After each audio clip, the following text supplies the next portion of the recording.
pledge allegiance to the flag of the United States of America and to the republic for which it stands, one nation, under God, indivisible, with liberty and justice for all. Thank you for everyone coming this evening. We appreciate you out there in the audience. We're happy you're here. Roll call. Everyone, please silence your phones if you can. Everyone's here this evening. Thank you. Manager's report. We have Tony. A couple of highlights from the report. You have it in front of you. We satisfied a couple of bands, and we also refinanced a couple of them. We did hire officially a new laborer for water. John Queen and I also met with the CDBG committee on the Gladstone sidewalk project, which was a challenge, but we were able to secure an additional $120,000 through CDBG because of monies that were left over or were never actually projects that were never actually completed. The Pleasant Avenue sidewalk project, we executed the contract last week, and they're going to begin that work on September 7th, and it has to be completed by the 30th by CDBG guidelines. You'll notice on here that Fran has been working on water accounts. That's a total separate report that I'd like to go over later in the meeting, possibly, just to go over some particulars about some of the aspects of the improper billing and errors that have been made. We did hire a part-time dispatcher, but she ended up taking a full-time position in the town of Crawford, so that's why the ad is back out for a dispatcher, and I just found that out yesterday. Kate Luciani toured the different departments with me last Thursday, and that's, she's supposed to start on the 26th. Jerry and I have been working on the background, so that's in the works. I had a meeting with Natalie Lincoln. We had talked about stacking another grant for the sewer project. Unfortunately, the grants for community funding are not available for next year. They're available in 28, and that's if you get the grant. The applications for the 28 grant would be due in either February, March, or April, and that's for the fiscal year 2027, and that grant, those grant monies will be approved this December. We could start groundbreaking work. Any of that work would not be part of the grant. So if you get 20% of the project done, anything after that, they could apply grant monies to it, to that portion of the project. I spoke briefly with John Queenan today about it, and it's just a matter of those grants, which were initiated to me through Rich Mayfield, who was with USDA, used to be in charge of CDBG, but it has to be run through the congressman's office. So that's what the meeting with Natalie Lincoln was about.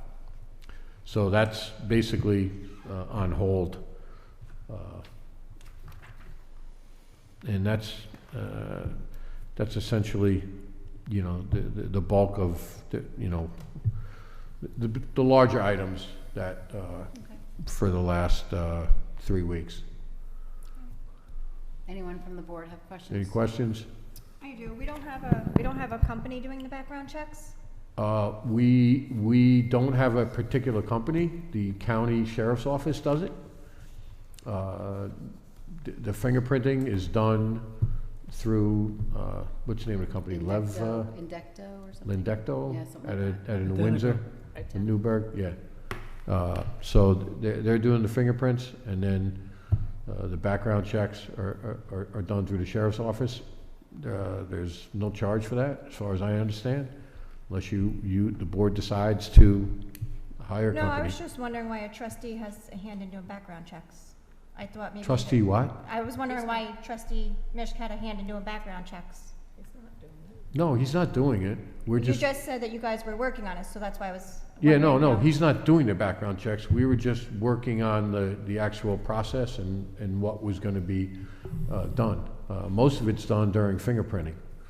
What process would you two have to work on if it's going that way, if it goes through? We had to get an ORI number from the police department. Okay, And then we discussed the possibility of doing a neighborhood canvas, doing a Okay. financial, and I'm gonna leave it up to the board as to what direction they wanna go in. okay, thank you. Yep. Okay.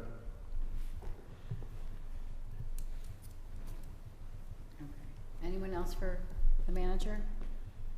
Jared, Lynn, Jerry, Cheryl, Jose? I'm good. Okay, okay, thank you very much. You're welcome. Moving on, we have a presentation this evening from Connor Eckert. Please come from Orange County Partnership. If you'd like to come up to stand, we appreciate you coming this evening. We had been working on our comprehensive plan, and you were recommended for possibly economic development and what we could do to help our village. So come on up. Thank you. Nice to meet you again after years. Whoever recommended you made a grave mistake. Who's your partner in crime, Connor? Yes, so I'm here with my colleague, Lucas Irache, who's standing behind me. He's actually you're a Walden guy, aren't you? I'm a Walden guy. Yeah, you've got a... Well, don't be shy, you can come to the front as well. So Lucas helps run our inbound business attraction and investment pipeline, job creation, site development, all the good things. But happy to be here today. I actually got my start in the town of Montgomery, from Montgomery originally on the outskirts.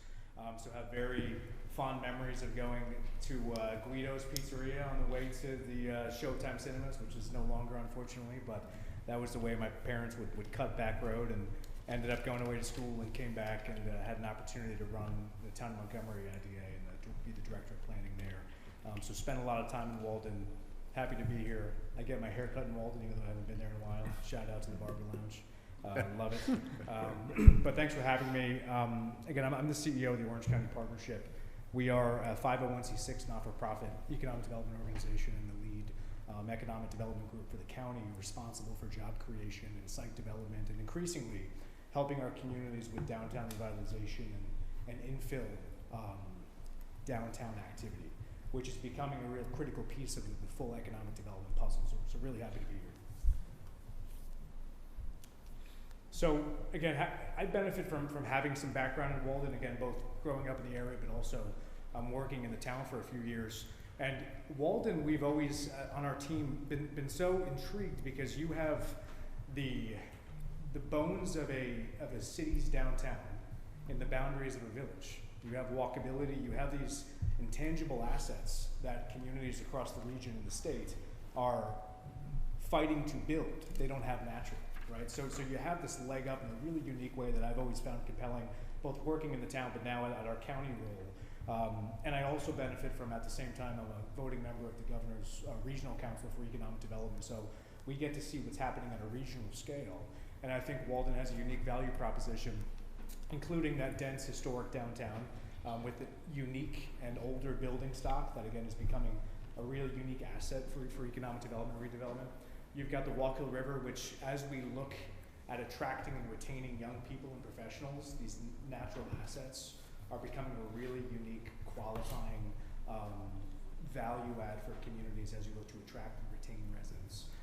And again, on this concept of outdoor recreation, you've got the Walden and Wallkill Rail Trail, which is, again, you've got this unique downtown that's walkable with amenities and the natural resources. Really unique assets that, again, communities don't have all three across the region. You happen to have all three. And at the same time, geographically, and I'm certainly not telling you anything you don't know, but we're setting the stage. Geographically, you are concentrated. You have at the confluence of infrastructure assets by way of major highways and also major employment centers. So you have people, you have commerce, you have dynamic tourism activity happening on the outskirts and then around the village, which is unique, as we'll get into later in the presentation, how to capture some of that activity. But again, you've got Stewart Airport proximate, major interstate highways, proximity to major markets and consumer activity, but also near tourism areas like Warwick, Montgomery, downtown Montgomery, New Paltz, and we see communities fall into this trap of trying to be another community, right? But you have a unique opportunity, I think, to differentiate yourself from the other tourism assets that are surrounding Walden, and we'll go into why. One being, we are really intrigued by the presence of Angry Orchard and what we will call, for this conversation, the craft beverage corridor that Walk Hill sits in the middle of. So you have this amazing tourism driver right outside of the village bounds, to which Lucas and I are known to frequent, perhaps a hair too much.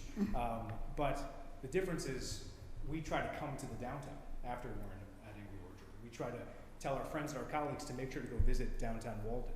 And you don't see a natural propensity to do that from the external visitor, because often they're just using Google Maps, right? They're hopping off the highway, they're getting to their destination, and they're going home. So an opportunity is how do we capture those visitors that are already coming to Walden? And Angry Orchard is, I think, a critical piece of that puzzle that we're excited about.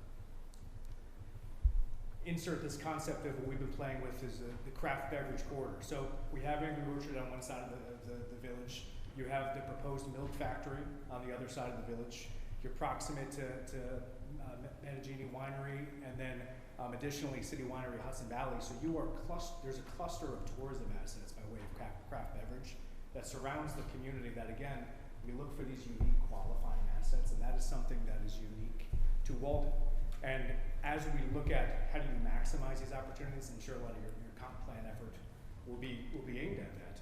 But communities are doing things such as, branded wayfinding, trail passports, hotel packages, festivals around the major tourism drivers. So you have these massive people generators that are right on the outskirts of the village. The question becomes, how do we connect the dots to bring those people downtown and kind of identify with the assets themselves? And our data, that we continue to track, is Angry Orchard alone in its first year of operations, before it became a mature tourism destination, had around 80,000 people visit. And again, the key question is, and as that continues to increase year over year, as Angry Orchard expands and invests and continues to market and puts on concerts and festivals, is how do we capture that increasing 80,000+ people that are right outside of the outskirts of the village? And we're asking ourselves critical questions: where do they go next? Do they eat in Walden? Do they explore the downtown? Do they stop at a shop? Do they go to the Walden Savings Bank? All these questions are really critical as we look to analyze the downtown and opportunities. And again, to hit on the milk factory, which is a long-range project that actually started as I was leaving the town. We ended up changing our comp plan and looked at hospitality as a unique opportunity in our town. And increasingly it is, particularly as we look at the film industry localizing in the town of Montgomery and spin-off activity from hundreds of both permanent employees and contractors coming to film sets looking for unique things to do, and investing in zoning for hospitality was a really important strategy for the town of Montgomery. And again, it paid dividends with City Winery then coming in and utilizing that zoning to buy the Borden Milk Factory, and continues to advance plans for a really dynamic regional driver of tourism, hospitality, job creation, and also a craft beverage component.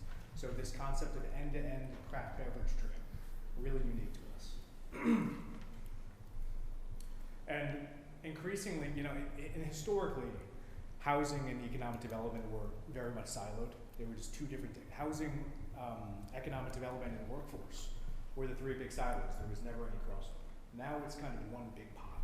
Right, we are attracting major companies that need to hire hundreds of people.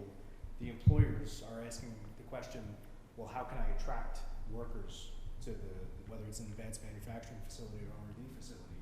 How do I attract workers? How do I retain the talent, my engineers, my C-suite level staff that I need to relocate here, I need to train here? So housing has entered the traditional economic development equation in a way it really never has before. But I think we also, as a county, and really as a region, have this really unique opportunity to capture young talent that is looking to leave New York City, that is looking to leave New Jersey, and proximate, again, to those major markets. It's commutable. You're seeing trends of the 4-day work week, although traditional legacy industries like banking and financial services are largely back to the office. There is somewhat of a hybrid agreement as well. So we're seeing communities like Port Jervis, like Middletown, like the city of Newburgh, really chase those young, talented folks that don't need to live in the city anymore, that need to be proximate to the city. So this is a really unique opportunity, again, attract new people, but also retain talent. Young folks like Lucas that could have gone and worked in the city, but instead found some housing in the village of Walden and decided to work and support economic development in the county. So that's a recurring theme in economic development that we see. And from a traditional economic development perspective, housing has been a catalyst for downtown growth, right? More heads and beds, right? More rooftops means more people walking your streets and patronizing your small businesses. And that has become a really key theme in our smaller communities across the county. But again, at a regional scale, take Ellenville, for example. Ellenville just won a $4.5 million grant that we'll get into later called the New York Forward. I'm the co-chair of their New York Forward implementation process. Now, that's in Ulster County, but on the council, you kind of get assigned communities here and there. But you're seeing that strategy play out in real time where they are attracting people from the city, they're retaining young people and creating a really unique sense of place in a semi-rural community, a dense community in a rural setting, which I think is semi-similar to Walden, so that could be a good case study.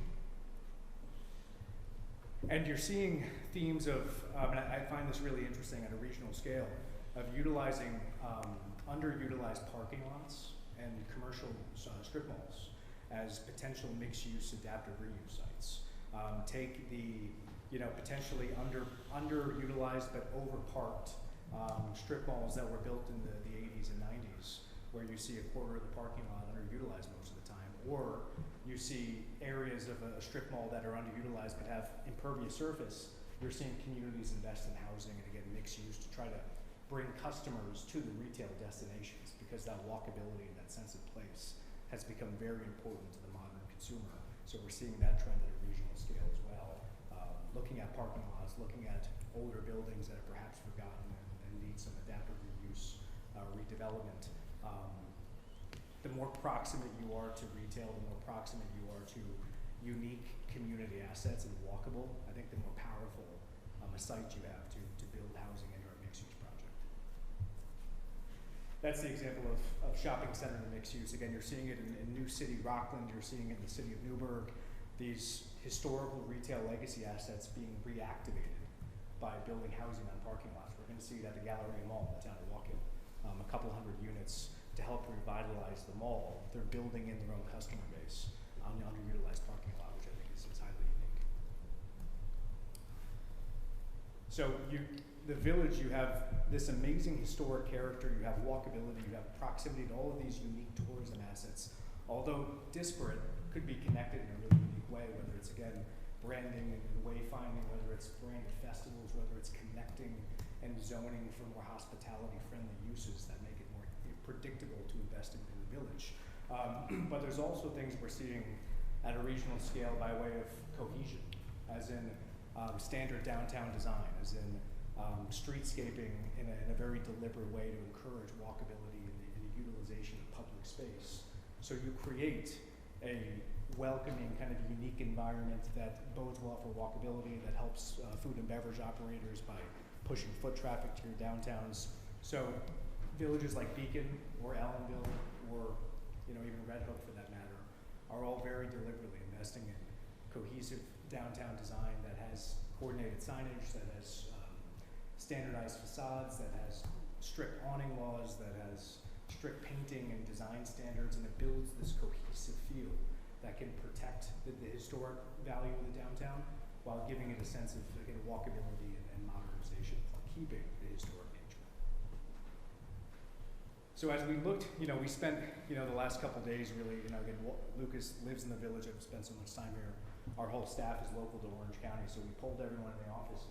What do you think about Walden, and how could we advance the economic development of the community? How can we be a partner? And it dawned on us that you have all of these assets, they exist, you don't have to create them, which is again better than a lot of communities. It's more so about connecting them. It's about connecting tourism, connecting your infill opportunities by way of older buildings, by way of underutilized parking lots, by way of infill sites that perhaps may be small to most, but with generous zoning could bode well for mixed use, again, first floor retail, commercial, second, third floor apartments, mixed income apartments, so you're attracting not only the professional, like, I keep using Lucas as an example, I may have violated an HR law or something with the partnership, but you're attracting young professionals like Lucas, but you're also attracting the teacher and the firefighter that are the backbone of the community. That's the trend of kind of mixed income workforce housing, which is different than perhaps the workforce housing of 20 years ago, very different. But connecting the assets. So you have amazing natural assets, you have tourism, you have cohesive downtown with historic sites and adaptive reuse potential buildings. It is connecting these assets and making it a cohesive strategy by way of, again, wayfinding. You can do little things like mandating specialty bike racks. Like I've seen, I spent time in the city of Binghamton where it's a historic carousel city. So the bike racks emulated a carousel-like, figurine on the main street that gave a sense of uniqueness and historic value to the community. So little things like that can really make a difference. Think Wooster Grove, think the rail trail, think the Walkable River. These are all assets that I think scream connectivity, and I think there's a way to do it, no doubt. Now, briefly around Walden, and this speaks to the opportunity to, I would use the word, capture young people, young talent moving in the community. We have a pipeline countywide of probably $3.5 billion worth of investment and 3,000 to 3,500 new jobs. And that's across advanced manufacturing in the pharma space. It's across advanced logistics and supply chain. Increasingly and locally, I bolded the film industry, which in Montgomery will create 800 jobs should Choice Films break ground in the next year. These are relatively high-earning professionals that are working within, we'll say, 15 minutes of the downtown Walden proper, that again are looking for unique, walkable places to, again, you have the cafe, you have the natural amenities, you can still commute to work, you can still walk to these unique weekend assets. I think Walden has an opportunity to capture some of the talent that's clustered around the village. Film industry in Montgomery, advanced manufacturing and pharmaceutical manufacturing at Stewart Airport. You've got specialty packaging and nutraceutical manufacturing happening in the town of Walk Hill. And what drove these requirements, apart from infrastructure and site readiness, was the C-suite of the company asking us the question of, I need to hire 100 people, I need to hire 500 people, can you tell me where they're going to live? And how can I attract the young people? And we saw that as an opportunity to go to the communities and make sure we're preparing for an influx of new talent and new capital into the county at large. Now, it sounds like a lot of our presentation here is about the assets that you have and connecting them. But you also have some job creation opportunities in the village, as is that we'd be remiss if we didn't mention, including shovel-ready site and existing building on the Coldenham road corridor that we're actively talking to mainly advanced manufacturing prospects on, given the infrastructure of the buildings themselves. You have a 208 corridor, and you have underutilized and/or older industrial buildings like on Woodruff that could be primed for some injection of job creation. So despite a lot of the pockets of activity by way of big investment happening in Walk Hill and Windsor and Montgomery proper, I think Walden certainly has an opportunity to compete in the job creation game as well. Again, as we look at job creation, as we look at attracting increasingly sophisticated companies that are paying higher and higher wages, they're asking that question on housing. But in addition, as we create jobs at Stewart Airport, at Town of Walk Hill, at City of Newburgh, there are spin-off activities and induced activities. We say in economic development, that means, again, demand on housing, but also additional demand for restaurants, and retail, childcare, in recreation and hospitality by creating unique things to do for talent as they continue to move here.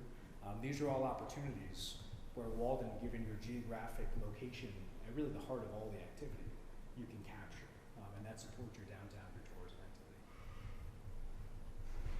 And there are tools available. We're very much next steps people. We don't like to drop a bunch of word soup on you and then say thanks for having us.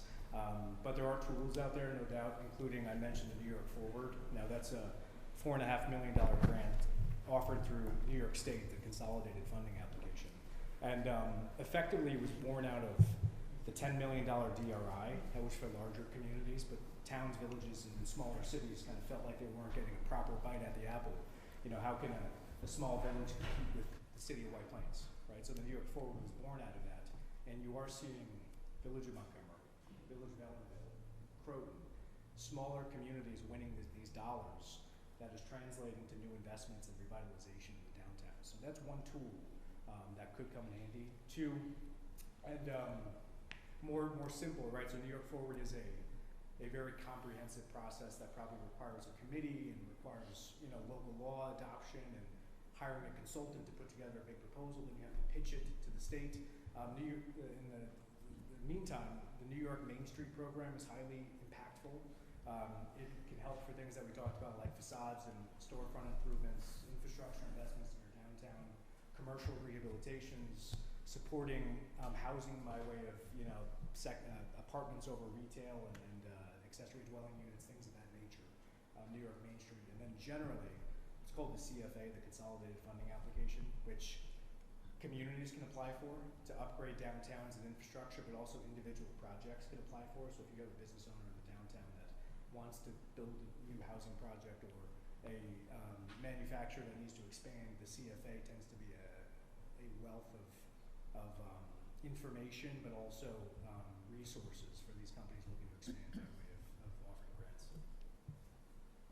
So to conclude here, I think there are exciting opportunities ahead in the communities that are, and you're doing it the right way, modernizing comp plan. We always are recommending the communities to modernize comp plans because the market and the economy is changing so rapidly every single day that preparing for the future becomes hard, but the comp plan is the foundation of what we do.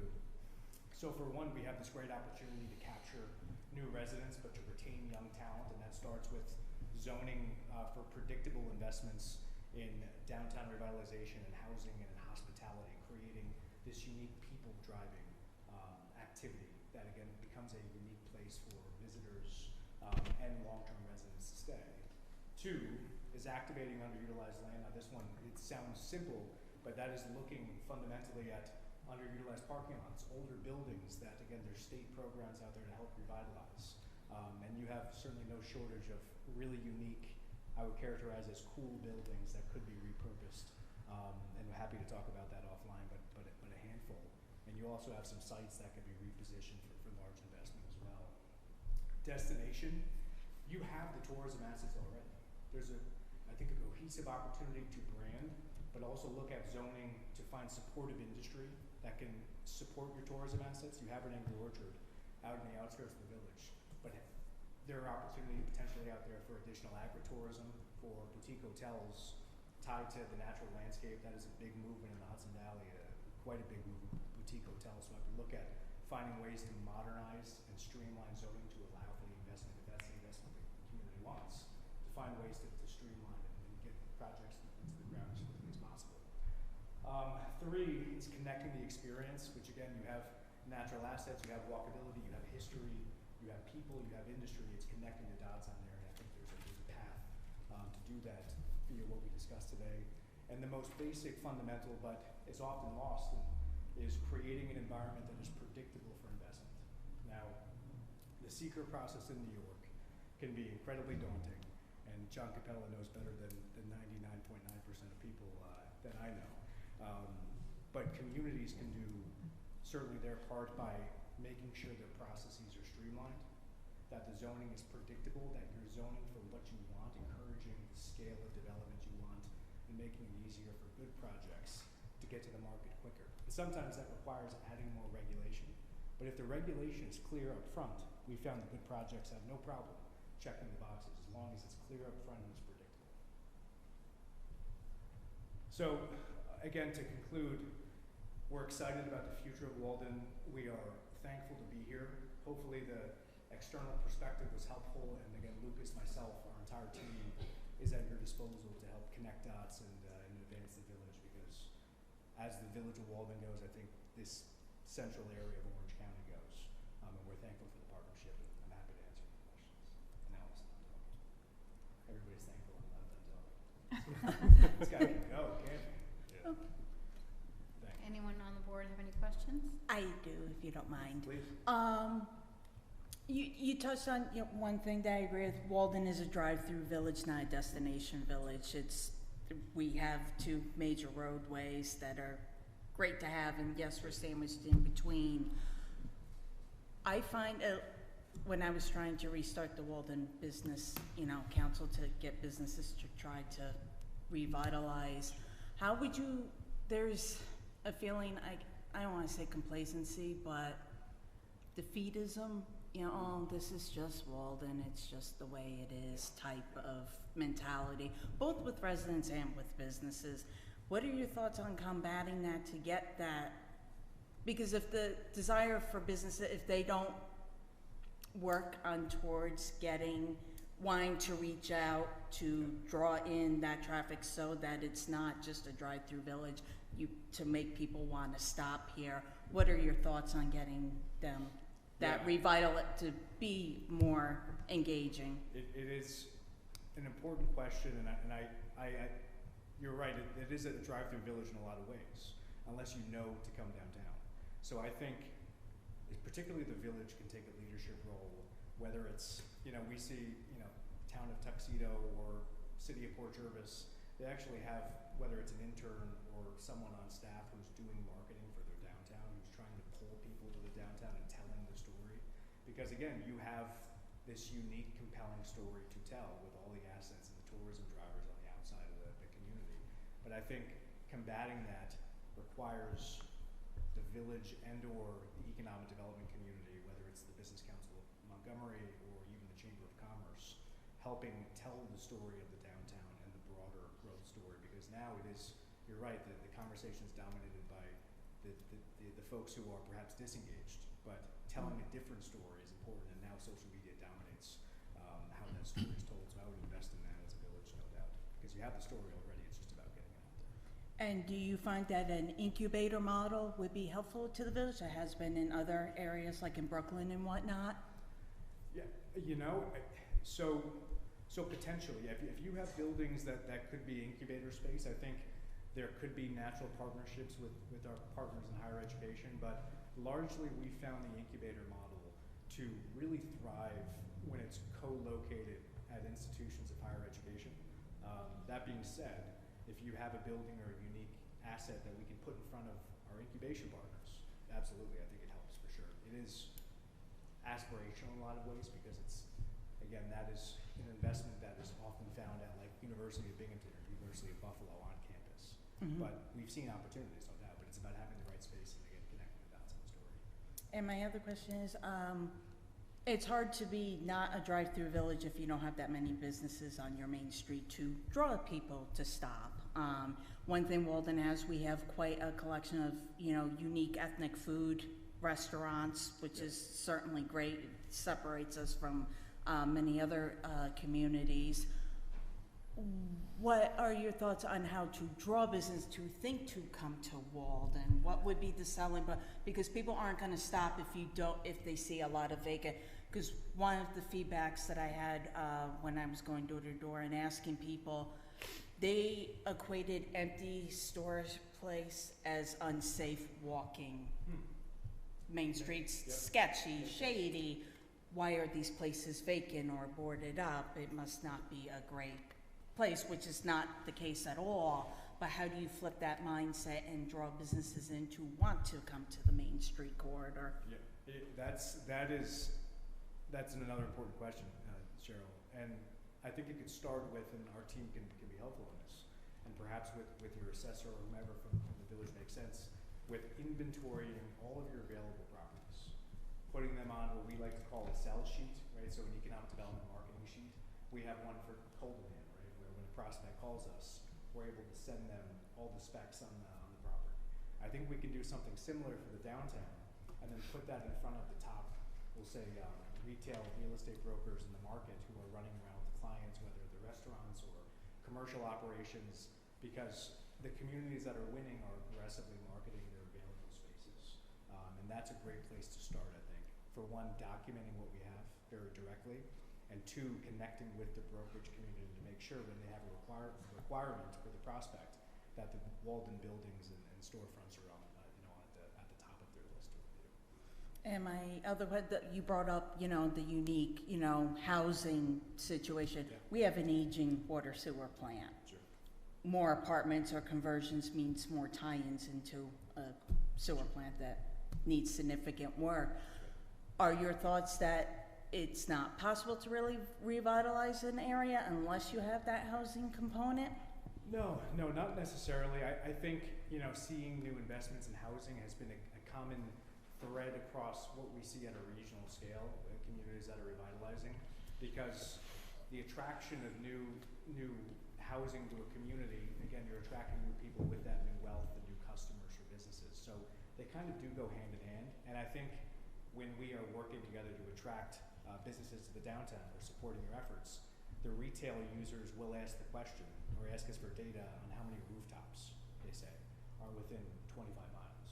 So the more rooftops, the better from a retail attraction perspective. So I don't think it's entirely necessary, but it is a nice to have, and they're certainly connected. New wealth and community, new customers often equals new retail, new downtown end. And the other aspect that I think is harmed Walden is landlords themselves with the starting out rents. When you first start, especially if you're a new entrepreneur to the business, it takes a couple of years before you even start making money because of all the money you have to invest in. How do we get the landlords to be willing to work with people and maybe not ask the absolute toppest dollar they possibly can for a building and be a little bit more reasonable, maybe doing gradual increases over time until somebody gets going? I think that's also been one of the larger hurdles with Walden. We have some really nice buildings that have been vacant for years because the rent is just up here rather than being more reasonable what somebody goes for, especially when you're first starting out. Sure. With utilities and everything. That makes it just that much harder in the turn off. Yeah, we find often that 80% of our job is educating, whether it's educating a company looking to come in the market or educating a landlord or a property owner what's happening in the market. So in addition to inventorying your available buildings and properties, I think we should also be engaging with the landlords and letting them know what market activity looks like, often just providing what we call comps, right? If they're asking for, a certain number and it's 25% higher of what's been leased within 15 miles, that's a problem that they should at least be educated on. So I think it starts with education, no doubt. And as we look to inventory our buildings, we should be looking at the top landlord as well and just engaging them. Because if we do our jobs right, their phone should be ringing off the hook and we should be having new businesses in the downtown, but they need to be prepared to start to transact. And that starts with education. I would add just because, what Connor has been talking about, it's fantastic, but when implementation, that's how we tie in the comprehensive plan. Inviting the landlords to the comprehensive plan process to not only advise them what you want to see from them, but to ask them what you can do for them to make their lives a little bit easier, to make it more of a partnership with them instead of an us against them. There's always bad landlords and you need to enforce against, but there's also people who are struggling and would, like some assistance or, like to know where you're heading and where's their plans and what assets you can bring to assist them to get those types of tenants you want. And then on infrastructure, that's also the comprehensive plan. Connor talked about a lot of money available through these programs. A lot of that money, if you have a long-term plan to improve your plant to provide for housing or businesses and provide that capacity and upgrade your system, it's going to be a plan that you can show to the grant folks to say, okay, we've considered this. This is how we're going to use the grant money, and this is how we're going to convert it into jobs and to making the lives of our residents and the quality of life better. And you're going to be more likely to get up ahead on that grant than just saying, hey, give us some money and we don't have a plan for it because we need to put another Band-Aid, on what we've been putting Band-Aids on for several decades. Connor, the municipalities that were successful in obtaining larger revitalization grants, did they have a grant writer on staff or a company that wrote those grants for them? Yeah, it's happened a few ways. You commonly see an external consultant that comes on because it is, a hands-on process. I've been involved with the DRI in Port Jervis and then now with the New York Forward. And often you don't win the first time around, right? You go through this whole process of submit an application, you have to do a video, you have to do community engagement. Ideally, you're updating your comp plan so the timing kind of works. But often the scale of work requires an outside consultant. Yeah, and then if you are not successful in the first round, there's obviously a debrief, and then you realize where your shortcomings were. That's right. Yeah, it's a highly competitive program. Yeah. But highly impactful if you can win it. Thank you. Anyone else from the board? Jared, did you have something? With the New York Forward, which is the one that I think a lot of residents have talked about and we've talked about as well. Currently, looking at what Walden has currently, are we competitive? And if we're not, what are the first steps really besides the comp plan that we can do to start becoming more competitive in that? Yeah, it's another good question. I think the comp plan revamp is the best first step you can take. It shows that you're engaging the community. It shows you're modernizing to attract new investment. If you can do your best as you update the comp plan to also keep in mind this concept of speed to market and predictability and zoning for what you want, I think that's critical. I think looking at infrastructure, as John said, and being realistic with if you want to attract housing in downtown development, well, you need to make sure the infrastructure is compatible. That is a critical component, but I think comp plan is the perfect way to start off if the New York Forward is going for that in the future, for sure. Is there anything that we should try to include in the comp plan, or just kind of basically? It's tough to say. We could talk offline on that. Oh. But I think anything, what I see at a regional scale is infrastructure, housing, and supporting sustainability and walkability in downtowns tends to be a theme that we see in successful revitalization communities, not just tied to New York Forward, but generally. Great, thank you. Lynn, anything? No. Jerry? Nothing. Jose? Cheryl brought up a number of good points, and particularly we have a bunch of restaurants that are ethnic restaurants and so on, which other communities do not have, for example. I believe we have a strong base, but in order to move to the point that you're talking about, it's important to strengthen what we have now. My question to you is there technical assistance through your office to help us do that? While we don't have a defined program, we can absolutely be a guiding hand as you look to implement economic development on the ground. Yeah. Because right now, people, they drive through Angry Orchard. It's great, but really, I thought at one point there was kind of a little competition because we have our festival, and then they did something like that last year, and I think it kind of confused people and so on. So maybe some of the activities they do, maybe they can tie into what we are doing as well, so that it would not be a competition but a cooperation.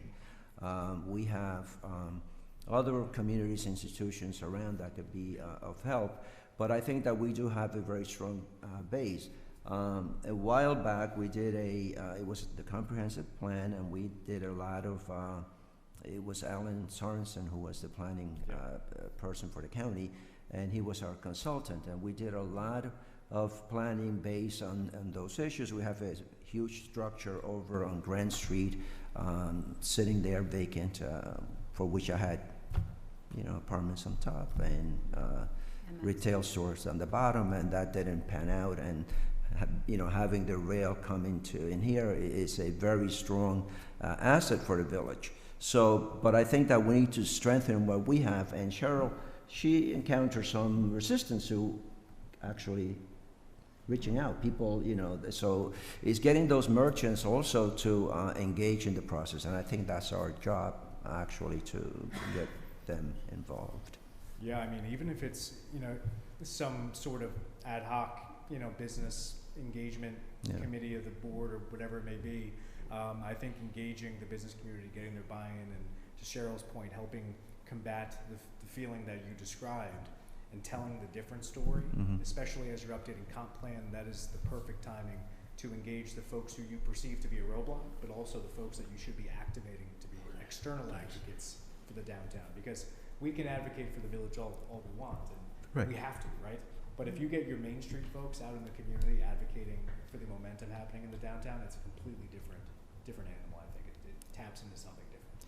We also, and I'll be honest with you, we don't want to, you said something about the village having like the bones of a city structure, which I agree with you, the downtown. I mean, we took down all the trees because supposedly they were entangling the utilities, but I'm sure there are trees that could be planted downtown, and I've seen it in other communities, right?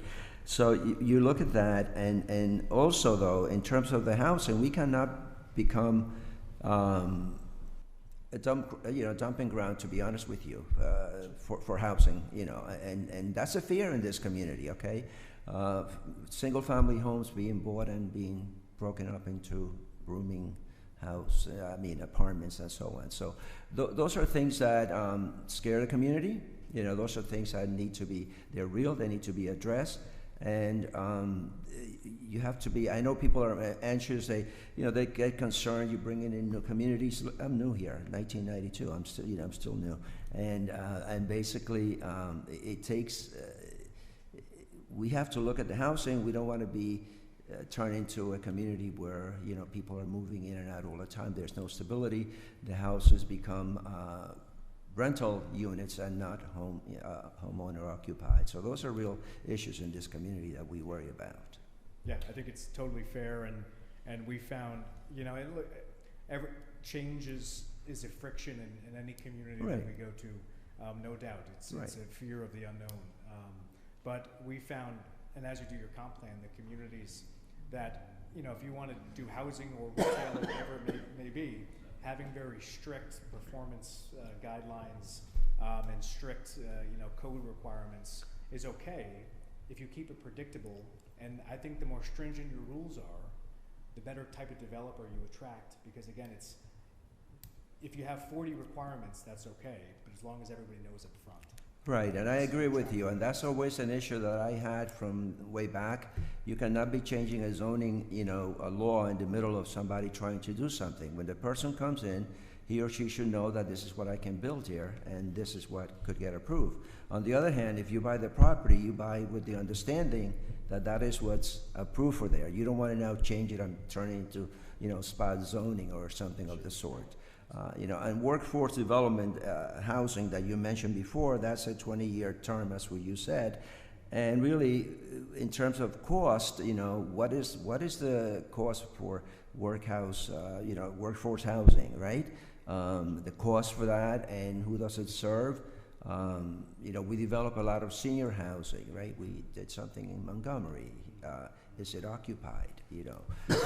So the other thing is we have to start looking at housing for the younger population, the families, and so on.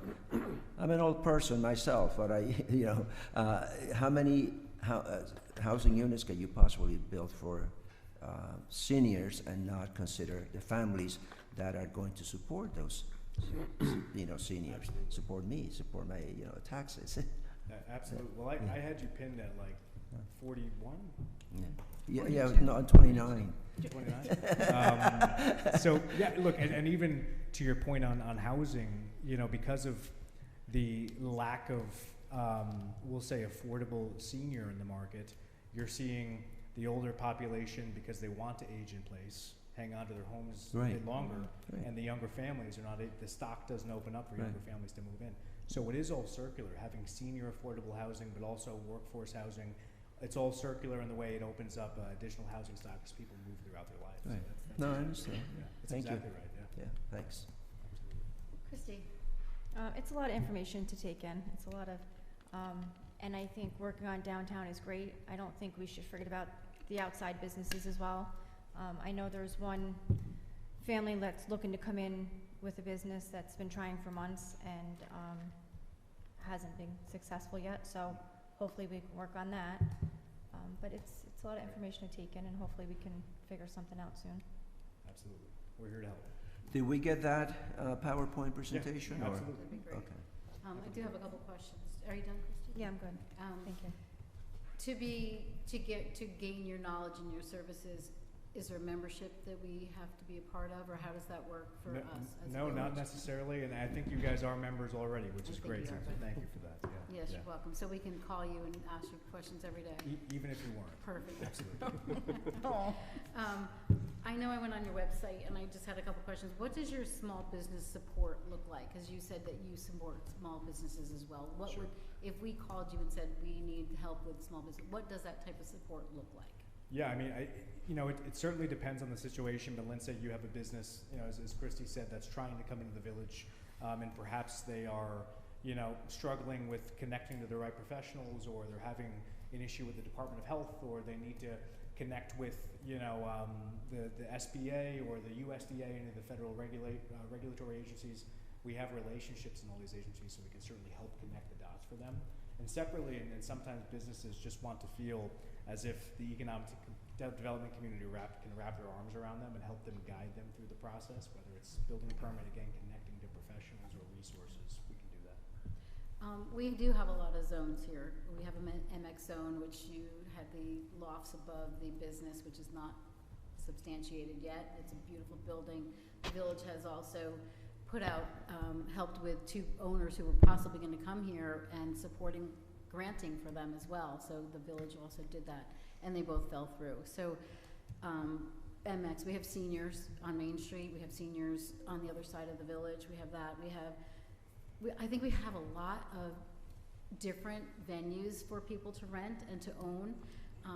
We probably have one of the most in the town of Montgomery apartments percentage.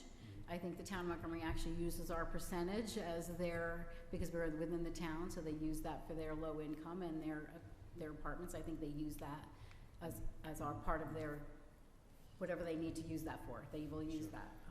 So I think we have a good mix of Just everything. so you know, they lost on that issue They lost on 20 that. years ago, and I was part of it. Yeah, So- but anyway, we still support the town in a lot of those issues. So we do know there's some zoning changes that could be happening, and that's what we're looking at in the comp plan as well. But we don't want to spot zone either, so we have to be careful with that. So I think we do have a really good mix. It's really just getting people to understand how to move forward and get it together. And small businesses, as an example, I know Cheryl pointed out 2 good facts, and 20 years ago we started a business association here, and they networked together and they did all kinds of things. They had programs, they'd meet, they'd network for each other, and who had the best insurance, who had this, who had that. So they were actually working together. Very hard for people to get together now. I think Cheryl had a hard time getting them together. She had a few people that came, but I think they were feeling like nothing was going to happen anyway. And I think that's, and I know we talked about the income of starting a new business and the landlords of being rents that are very high. And I think when you have, apartments above you, they're supporting that apartment building, and why do they need the business on the bottom floor? Because everything else is paying for that. So there's got to be an incentive to make that work, and maybe we can reach out and get some of those ideas from you guys too. Sure. And can I ask, does the village have an LDC, local development corp? We had an LDC. We gave it up 20 years ago. We had money in the LDC. There was a community development corporation as well, so that was all mixed together. And it was defunct for a while. It stopped working, so the money that was left was distributed within the village. So that was here at one time, correct? We also had an industrial development Yes. agency as well Yeah. at one point. Yeah, the 20 Yeah. years ago. Yeah, Wow. yeah. We So, did too. yeah. So we've been down the road many times with many different things. So Yeah. we're still trying. We still try to move forward and what's next and what's new. And the whole MX zone was brought about by the train and the whole thing that fell through. But the buildings down there are beautiful. And I go through old cities and towns that have old warehouses that they've restructured into apartments, and that would be beautiful. That MX zone down there. There's 2 beautiful old buildings that could be revitalized for that as well. And it's just really getting people excited about it and finding the funding. So when I asked about that, you actually would come help with those businesses to educate them on how they can move forward as well? We, Is that something? we certainly could, yeah. I mean, you know, our best work is often done with larger investments, I whether it's a know. new apartment building or a factory Or or whatever it may be. warehouse. Mhm. But, or a business park, but when it comes to downtown revitalization, we absolutely get involved and happy to help. And Yeah. sometimes it's connecting to like the Chamber of Commerce Mhm. and helping connect dots, you know, for small business plans and, you know, connecting to resources. So that's certainly we can be helpful. Yeah. We have done the Main Street grant, I mean, the community, and that was put on the community council's hand. Brenda's sitting here, she did a lot of that work, 20 years ago, basically, I think it was 20 years ago. And it was a lot of work because we were told that the village couldn't do that. It had to be an outside source that came through and did those, it had, for the funding, the money, we couldn't pass it through the village, it had to be through another entities, which was a nonprofit. So we've done that. New York Forward, I do know that there's gotta be usually a big committee, it's a big push and a big, so you have to have people in the community that also wanna be involved in that. I mean, it's not just the board members sitting here, it is a community that wants to move forward as well. So if people are interested in that, this board is happy to move things forward and try to make that happen as well. We're open to anything that can help in this village, and that's what we're here for. So I don't have any other questions. Anybody have any? I had a couple more, if you don't Okay, mind. What are your thoughts about apartments on ground floor on a main street? Destructive or not? Because I think of Beacon, and Yeah. that was rather detrimental, and then they had to walk that back, and it took them, Right. 10 years to be able to go back to what they had been before they did that with the ground Yeah, floors. it's a good question. You know, I'm always hesitant to paint, you know, with a broad brush. I think contextually it all matters, and it matters depending on what the cohesion of your main street you want to be. If it's mainly retail operations on first floor, then perhaps aim to keep that cohesive. But again, if you have a pocket where it breaks up, then I think you have some flexibility on what you want there. But I think the context is so important on that. You know, so not good, not bad, but context important. Now, another thing that was one concern a lot of businesses had was parking. Yeah. As in any small village, Yep. parking's a problem, regardless if it's New Paltz or in the city, it doesn't matter, parking's parking. What are your thoughts on, like, parking, how do we address the parking issue?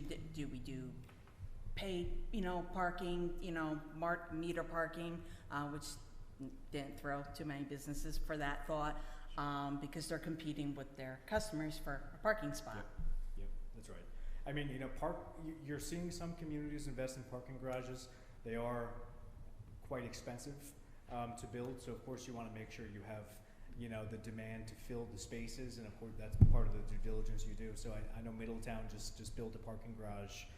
You do see them in some places.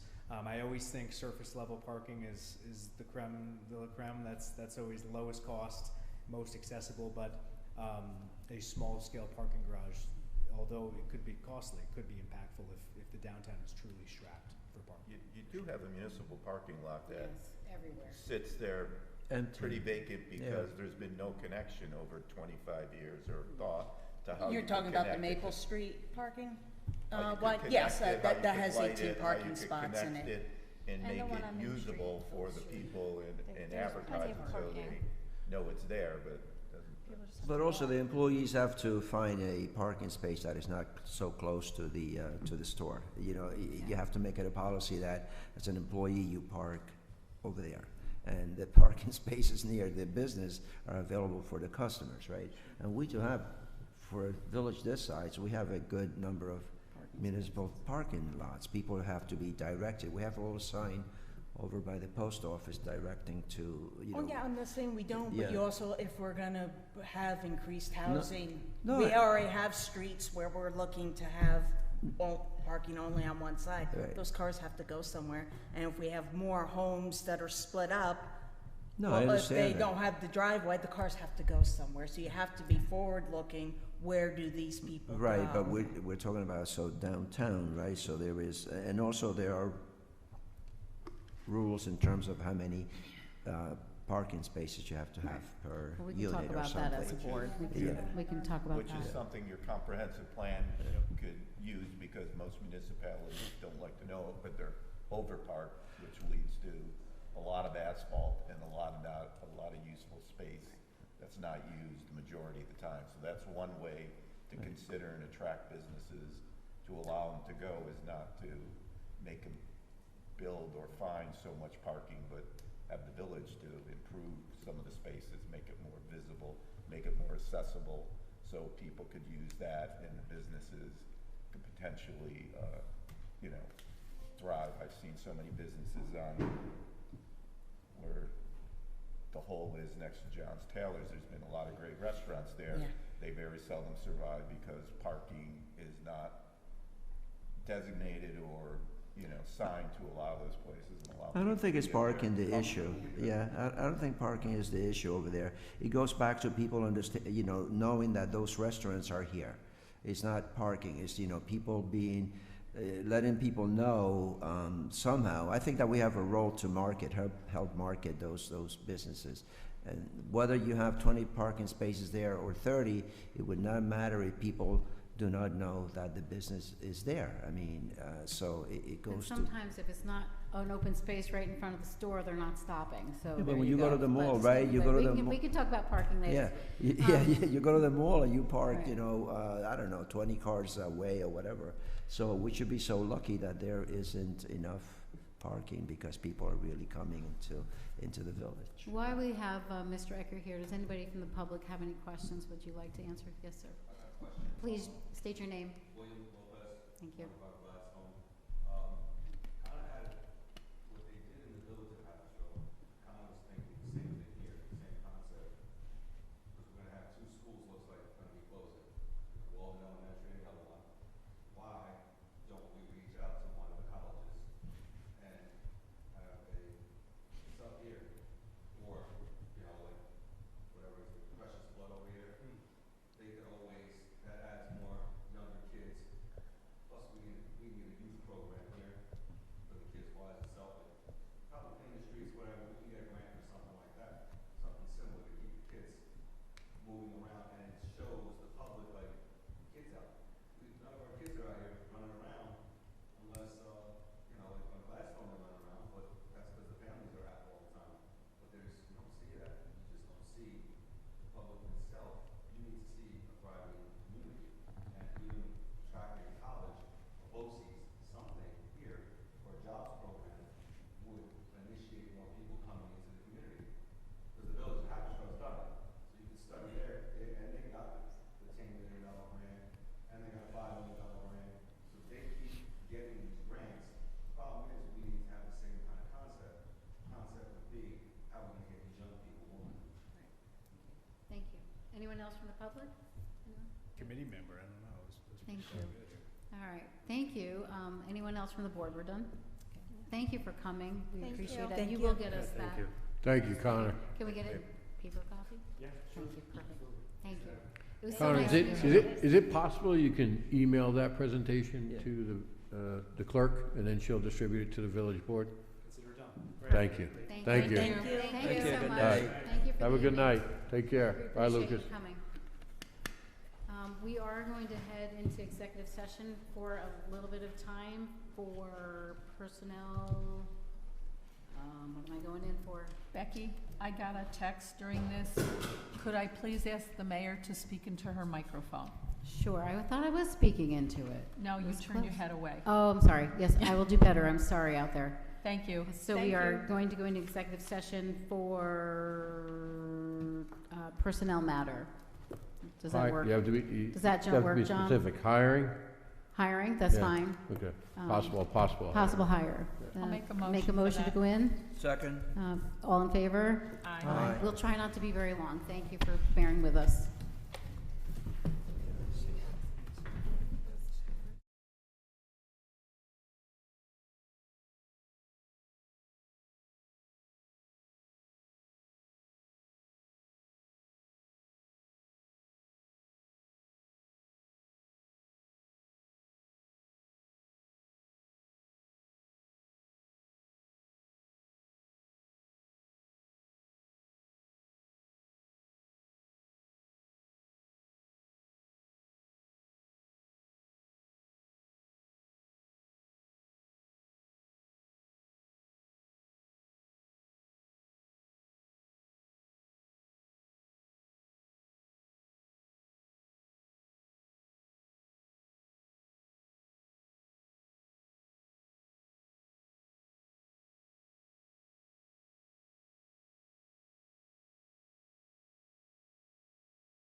Brenda.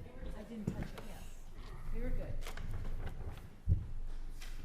I was waiting for Brenda to come bang on the door. Let's go back to the minutes. There's something in those minutes. I see those minutes. Jared, are you the sound guy? He's my recording guy. Who's your recording guy? Oh, is that what that is? We double up our efforts, so his super primo nice recorder and my recorder. Teamwork. Does it work better for you? Is it working better? Well, Doing the minutes? he gets the super nice audio and then cleans it up, and it sounds like I'm sitting right next to each and every one of you, but that gets run through AI transcript that lifts everything, and it knows your guys' voices, so it puts in the name tags for me, and then I have AI compare my notes and that's how you do minutes. So let me put this over. I still spot check it though. I'll turn this way so when I talk, it's there. And everyone reads it after. Thank you all for waiting for us. We appreciate that. Let's see, we're going on with the agenda. You wanna, Oops. you wanna just repeat the motion to come out of executive session? Okay, come out of executive session. Make a motion, come out of exec. I'll second. All in favor? Aye. Aye, thank you. We're going on to minutes, and we'll make a motion to accept the minutes. I have a question on the minutes. Yes, sir. I was confused by something here. I have something as well, but it's all good. I don't have it in the minutes. I'll just do mine first, Jose. On number 9, public comment, Robert Gailey, the spelling is wrong. That's how he put it in the, oh yes. Yeah. Gaile, you have it Guilling. Number 9. And then down through that, then under transcript, it's the same name below that.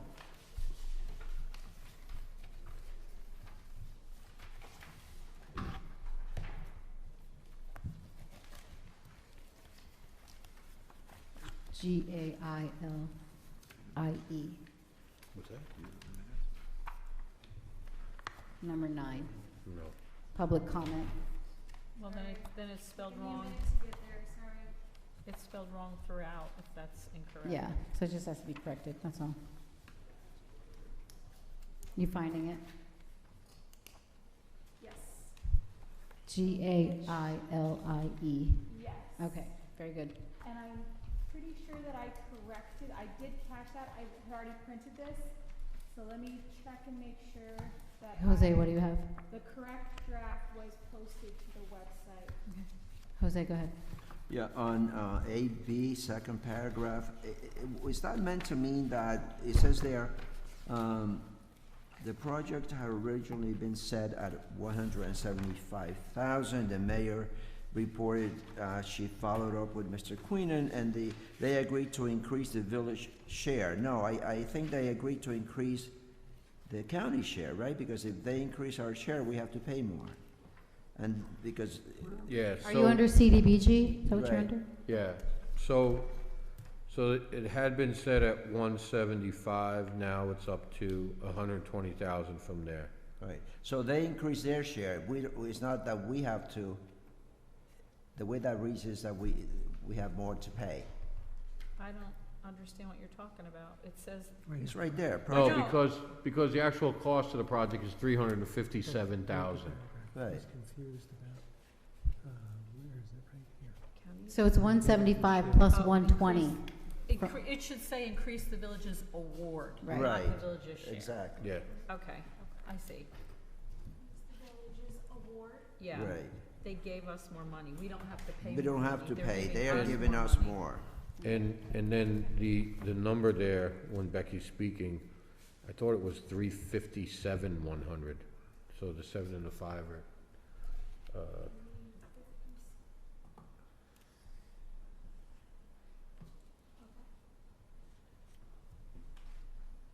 We'll confirm that. All right. Any other comments on the minutes? Anything? All right, and make a motion to accept. Make a motion to accept with the corrections. Jerry, Second. Christie, all in favor? Aye. Aye. Any abstaining? Okay, thank you. I wasn't here, but I will vote to accept. Okay. We have payment of audited bills. I'm going to make a motion to pay the audited bills. I'll make a motion to pay the bills found correct. Christie, is there a second? I'll second. Lynn, any discussion? Tony, I did leave you a note on one of them in your box. I don't remember what it was for. I didn't sign it, so I just left one in the box for you. I'll have to show it to you. Okay, was it on a Post-it note? Yeah, a little post-it. You know, I pulled the mail out and then, Jared and Lynn came in and I Yeah, didn't just even- I didn't check look- that one, just Yeah. see what it, okay, thank you. Yeah. All in favor? Aye, thank you. Public comment, business of the board. Did anybody sign up over there? Jerry, can you just let me know? You can just call out a name if you want. Nobody signed up. Okay, thank you. So park request, we have Veterans Park coming up. Business of the board. From the Veterans Memorial Park Committee, they're looking to have Veterans Day on November 8th at 1 o'clock, which is a Sunday. There are 11 veterans bricks this year to go in, and we just have to make a motion for accepting that. So move. Jose? I'll second. Jose, Christie? Any other I discussion? didn't hear Christie, I can't hear her. Yeah. Sorry, I'll be louder. All in favor? Aye. I'm abstaining because I'm on the committee. Thank you. The event for the 6th Annual Drug Awareness Candlelight Vigil, 9/5/2026. Jody sent that in with her insurance as well. It is September 5th at 6:30, 104 East Main Street. She does a wonderful job with this, so anyone make a motion to accept that? I'll make a motion to accept. Second. Lynn and Jose, any discussion? Just so that we may have some type of police presence there maybe that evening, Chief? Just, doesn't have to be 2 or 3, just one can be there on September. Thank you. Sure, yep, I'll send you the flyer. Thanks. All right, all in favor? Aye. Thank you. We're moving on to funds for Teen Center. Orange County Youth Bureau Resolution 2026 balances are in here. You got to see them. Does anyone make a motion to accept? Make a motion to accept the funds. Is there a second? I'll second. Any discussion? All in favor? Aye. Thank you. Thank you to the Orange County Youth Bureau as well. They are very good to us, so we appreciate them. We have a band renewal that we had to redo, and so Tony, do you want to talk about that, or we're just going to make a resolution to accept it? Yeah, we renewed them. Yep. We had one that came up, and they were relating to the capital projects. For the cars, right, for last year. Number 149. There's two, 148, 149. 148A, sorry. Correct. And 149G. Correct. Yep. And that was Okay. for last year, so they needed to be renewed. It's a Yep. 5-year ban, it has to be Yeah. renewed every year. So it's essentially renewed retro, because we already closed on it. Yeah, so we'd make a motion to accept the ban and the application to the bank. So move. Jose, is there a second? I'll second. Lynn, any discussion? All in favor? Aye. Aye, thank you. Code review, finishing this up, this was the code review that was from the past attorney, and there were 4 different ones listed or 5, that we could just kind of put on for September as well and get them done and move forward, because it's been almost 2 years this has been going on. So you all got the red line, so we'll go through them. Let's go back to that one. So the first one is 67 Planning Board and Zoning Board.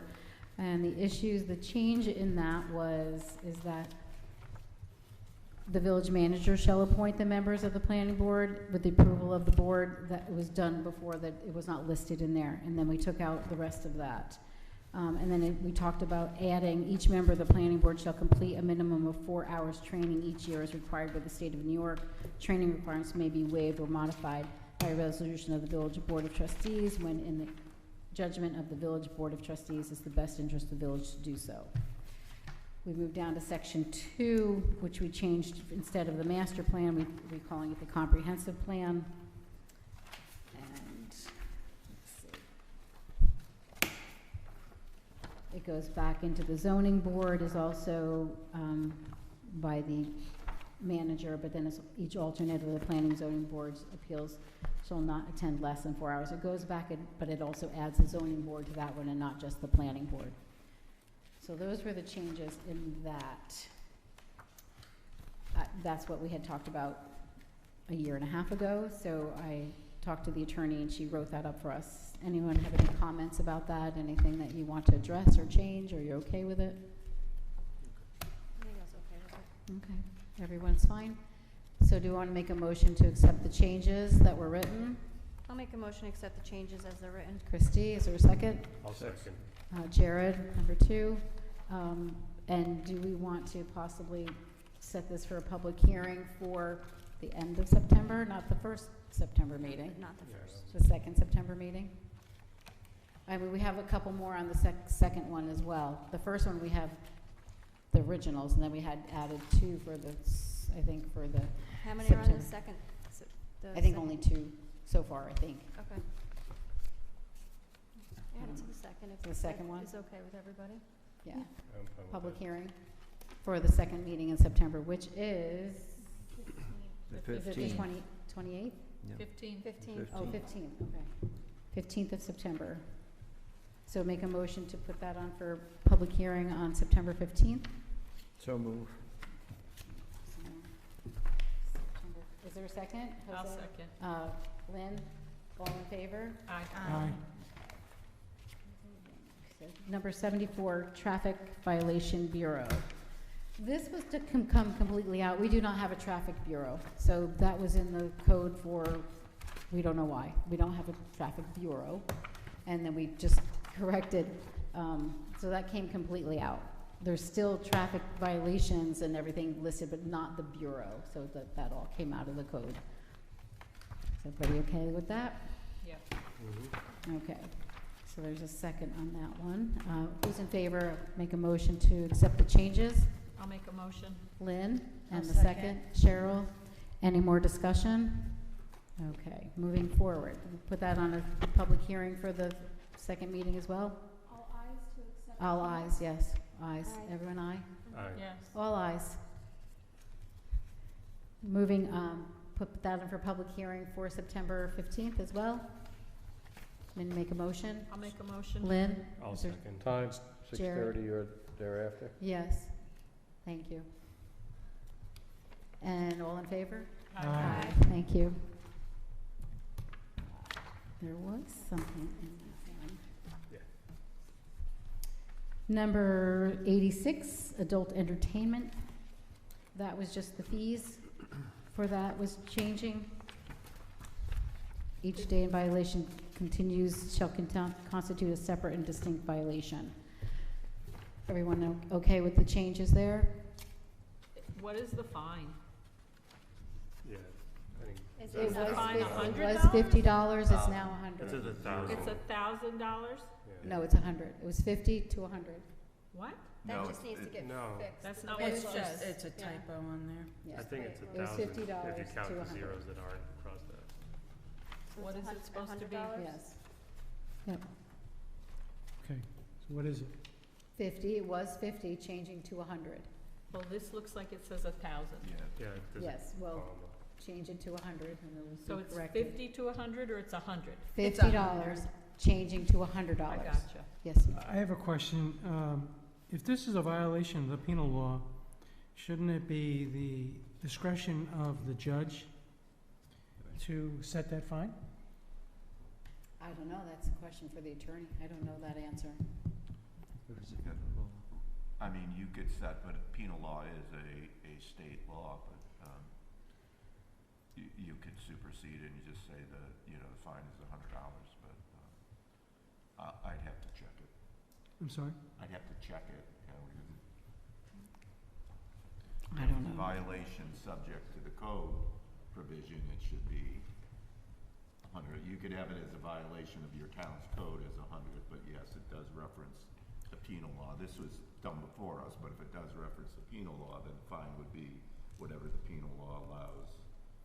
It's just that there's no indication here of consecutive convictions.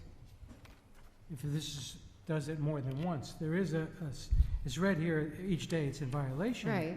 Continues to constitute a separate and distinct violation.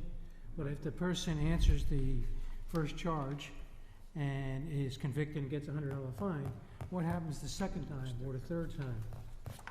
So that's why I'm concerned that it addresses the penal law. If we're setting the fines, I really believe that we should have our own code for it. Yeah, we'll take a look at it. I apologize, we just made the revisions that Were sent, yes, I sent them to them. That's, because I had all the notes on them and I sent them to them, so. So, but I'll take a look at that if you wanna just postpone it. Please. So we'll hold off on that? Yeah. Okay, table.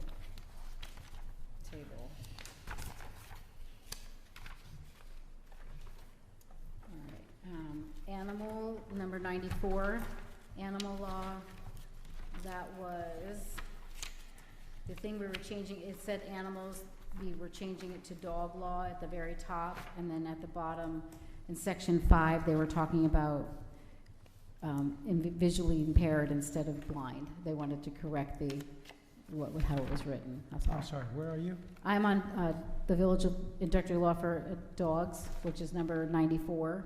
I have it, but I just didn't know what section you're talking about. So, am I reading it correctly that if a person who is visually impaired has a guide Guide dog. dog and somebody who is not visually impaired is with them, then they're not permitted to have their guide dog? Is that how that reads? I think we were just changing the word blind to visually impaired is what we were supposed to be doing. This shall not apply to blind persons who are visually impaired, take the blind out, who may use dogs as Minor- guides. However, it is Minor dog? visually impaired is accompanied by an adult person who is not visually impaired, then the provisions of the shall such adult regardless of If it's whether. the visual impaired person It's just a change. alone with the dog, they're exempt. Yeah, so If it's everybody's exempt if you're visually. Someone with them, if they have a guide with them, then that guide, Then they can't have the dog? they can have the dog, but they're, Because I believe this section has to do with picking up yeah, after the dog. Yeah, yeah, so if you have a guide, that guide has to pick up after the dog. right. If you're visually impaired, you Oh, don't I have see. to pick up after the dog. Everybody okay with that? It was really just changing, being politically Yeah, I correct is saw really that, what was. because it said blind. Any other comments on that? On, The number, the law itself? if you look at 94-1, owner, it's worded a little wonky. In the regular law. Let me go there. Yeah, it says minor dog. So is that a dog under the age of 6? Or? Are you talking definition? Oh, owner, I'm sorry. Yeah. It should just say, with whom a dog owner, And take out minor. yeah, With whom just need a, to take out the word. Well, no, it's the parent of, It's a- Oh, to Is- whom a minor, with whom is with Dog the owner. minor dog owner, So so it's the the child the owner. The child, The right. child is walking the dog and owns the dog, and the it's dog is the in the parents. Yeah, it's just worded weird. This- That's what was in your law, I mean, if you guys wanna change it. Saying that the dog is a minor is talking about the person. I don't know, it's a definition, it's fine with me. Yeah, it's fine. Okay. Anything else on that chapter? Very good. All right, and make a motion to accept the changes. I'll make that motion. Jerry, is there a second? I'll second. Lynn, any more discussion? All in favor? Aye. Aye. Do we want to set that before the public hearing on September 15th? Make a motion? I'll So, make a motion, put second. it on Jose here. and Lynn. So that- All in favor? Aye. Aye. Aye. Okay. And chapter number 291, vehicle and traffic.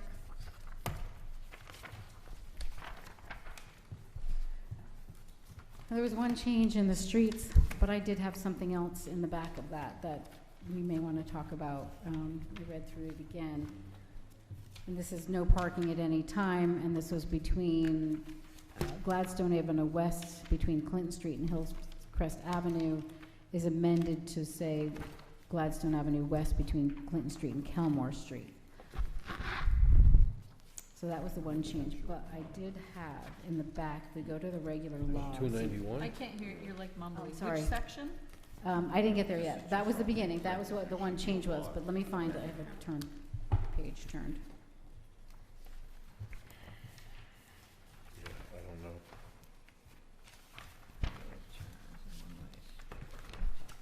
So on, the vehicle and traffic, there should be a local law. I don't have it in my packet.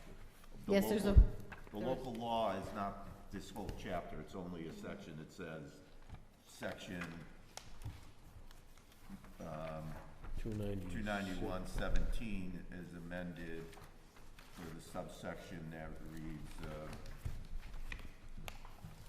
Oh, Right. I had it in the end, the last page, right? That- Right. was that So paragraph? 291, The last 17. page. what was the street we changed? 15, 16. Gladstone. Gladstone, the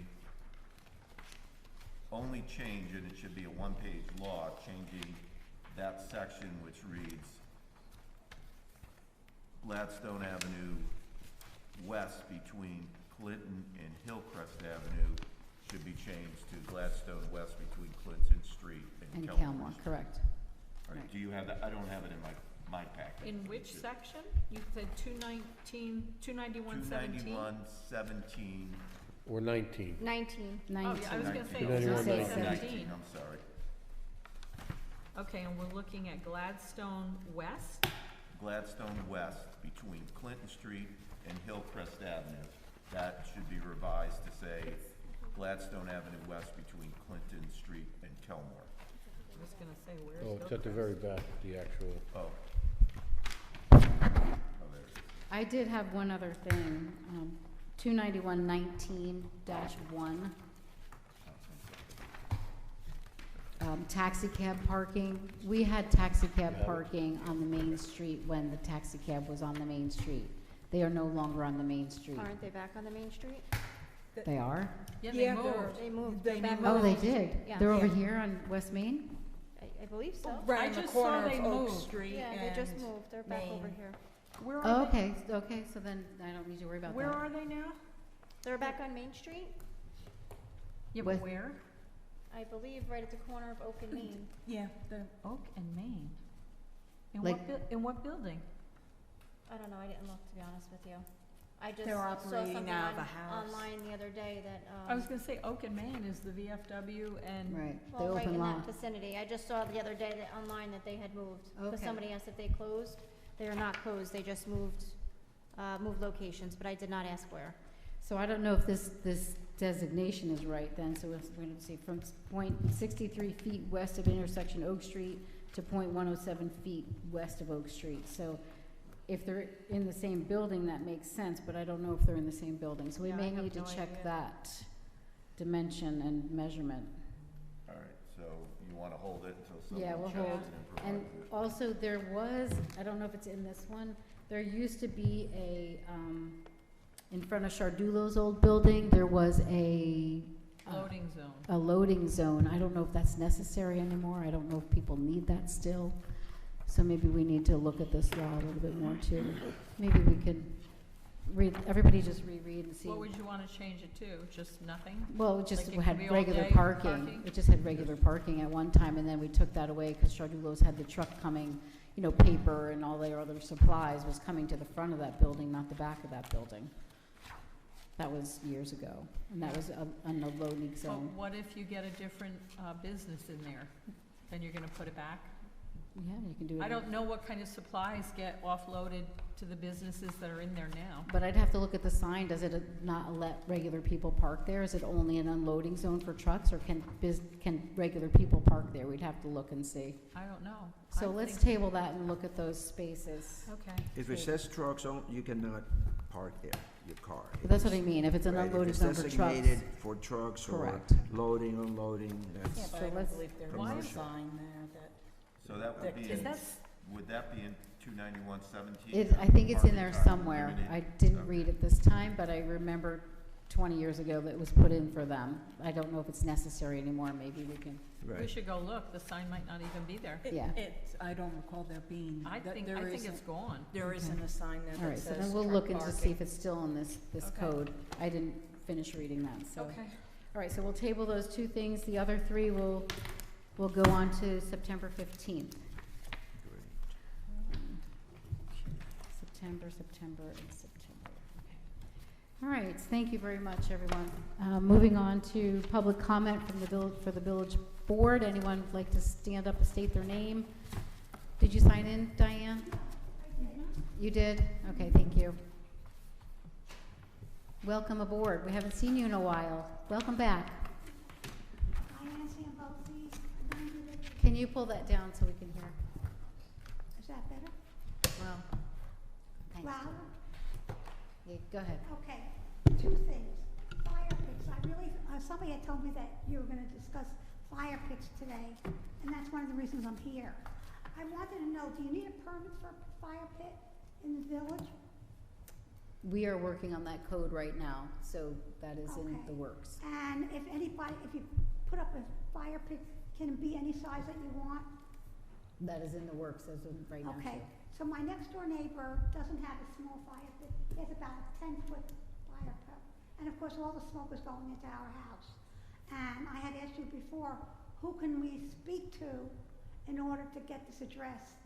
I mean, all the smoke right now is going into the garage, but if you open up the door from the garage into the house, it goes into the house.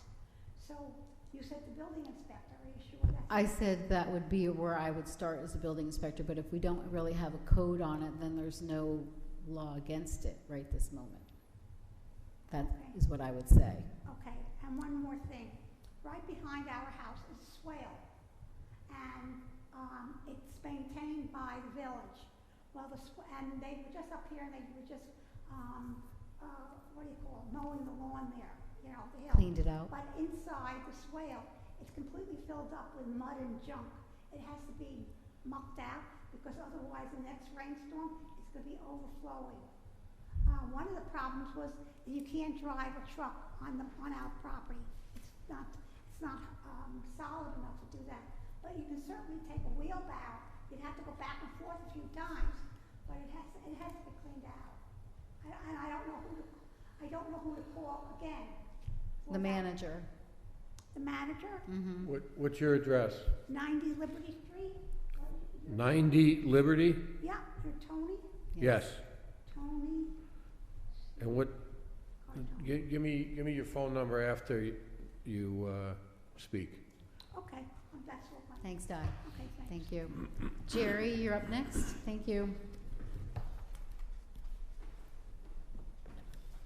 Heenan, 190 Walnut. Just want to remind everybody that Harvest Fest is coming. And I'd like to put out a challenge to all of the trustees and the mayor to come to Thank you very much. Music on the Grove and buy a car kit and have a trustee class of race at the Harvest Fest. So that means you need to come and buy a car, and you have to make that car and bring it to race at the Harvest Fest. That's all. I just wanted to put out that challenge to all of you. That's a good challenge. Thank you, Fair Jerry. enough. Okay. Brenda. Brenda Adams, 31 Valley Avenue. First, I want to say thank you for approving for the Veterans Day ceremony and brick dedication. And secondly, while we were talking, or the gentleman was talking from Orange County Partnership, they mentioned the New York Main Street grant.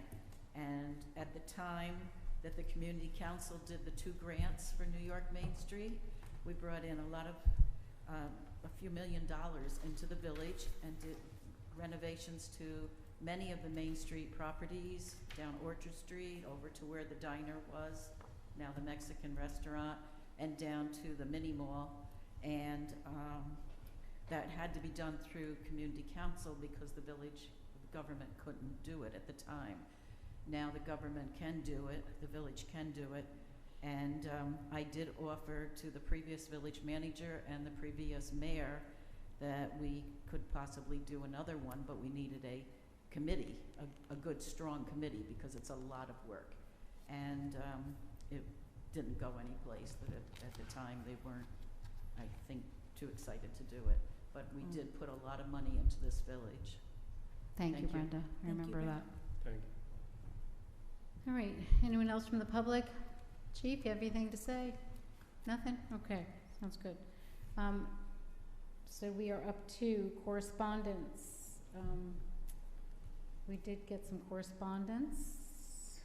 I don't have it in front of me. Hang on a second. I should have wrote that down. I didn't. Anybody have quick correspondence besides me? Mr. Ortiz emails. Yes, Mr. Ortiz, yes. He sends emails, I don't know if anybody else gets them, he sends them about the e-bikes that he sees throughout the area, but they're back to school backpack giveaway they're collecting supplies for. It's on social media. I think I might have shared it today. They put it out. I think community council put it out for them, or the village put it out for them too. And it's on, we might as well say it's on August 22nd from 12 to 5 at Worcester Grove. Okay. Yeah, it's a great program. They raise donations themselves. They go to the concerts and get money. They get money from other people. They do a great job. They do a great job. There's hundreds of backpacks, and they'll be there on Saturday, the August 22nd from 12 to 5. So if anybody needs a backpack, first come, first serve. There are certain backpacks for each grade, so pick one up. Yeah, go ahead. Sorry. Me? Oh, sorry. National Night Out was a great job. Correspondence. Oh, nope, that's Oh. all I had, Okay. I think. I'm just trying to see if I had, I thought I had Second one guess other myself. thing. I think it was just Mr. Ortiz. I think that was it too. I'm sorry if somebody. Can I- Yes, Tony. There was a letter received from Eric Charette from the Town of Montgomery Emergency Medical Services, and I'll read a couple paragraphs. It says, on behalf of Town of Montgomery Emergency Medical Services staff, I would like to express a sincere appreciation for the professionalism, dedication, and teamwork demonstrated by your officers while working alongside during emergency calls. This was addressed to the chief and the officers of the Walden Police Department. In saying that, the employees of Town of Montgomery Emergency Medical Services and I would be remiss if we did not recognize the massive and overwhelmingly positive changes that have occurred under the new leadership at Walden. The cooperation between Walden Police and Town of Montgomery EMS plays an important role in providing effective and timely emergency care, whether securing a scene, assisting with patient care and movement, managing crowds, or helping maintain order during difficult situations. Your efforts allow EMS personnel to focus on the primary mission of caring for those in need. Thank you for a job well done and for your continued professionalism and partnership. Town of Montgomery Emergency Medical Services is proud to work alongside. Nice, very Yep. nice. Thank you. Anybody else for correspondence? Yeah. No, I did get, I got something from Larry Sager with an issue that he had. I do believe that it was rectified. I hope it was rectified, so we'll see. Maybe you can, about the police department, an issue there, so. Yeah, the chief sent a letter stating. that Yes, it I was did get that, so addressed. thank you for rectifying that in the police department. So that was my correspondence. Miscellaneous comments from the Board of Trustees, so let's start with Christie tonight. National Night Out, like I said, I went. It was a great job by everybody. The police department did a great job. PBA did a great job. Fireworks were awesome. The sign coming into the village is falling down. I don't know if anybody else noticed that. It's Which the one one? coming on 208 by the firehouse when you're coming in on the right-hand side. Oh, there was no sign there, it was taken down. They took that sign down because of the construction that was happening at Kid Farm. We were gonna have to move it anyway. When did And- they take it down? last year because last summer, someone ran into the sign on Route 52 and destroyed it. And those signs are very, very expensive to I could replace. have swore to God, maybe I'm going a little loud. No. It's I'm been going gonna go since- after we leave here, I'm gonna go there, because I'm pretty sure there was a sign falling down over there, There was, okay, like this week. We'll go look. We'll go this, look. wait, there's two signs because I had this conversation with Mrs. Savage last year. I remember. The big Village of Walden sign was Yeah. removed by the Village of Walden and Okay. relocated to the area on Route 52. Right, There was another smaller sign okay. that the fire department was going to fix because it was their sign, and That they says were the Village of working with Walden? Mike Bliss on that. This says Village of Walden? There's another sign over there. I don't know exactly what it says, but there were two signs, but the Village of Walden sign has been gone for a year. Referring to the wooden ones. The ones wooden that are one. custom It's made. been That gone for a said- year. It was deliberately moved from that All spot. right, I'm gonna drive there after this, because I guarantee, I'm 99.9, Take a picture and send it I to will, us. I wanna see. that there was a sign there the other day, because I remember driving in and I said, well, that looked like, Garbage. yep, that's, Mhm. yeah.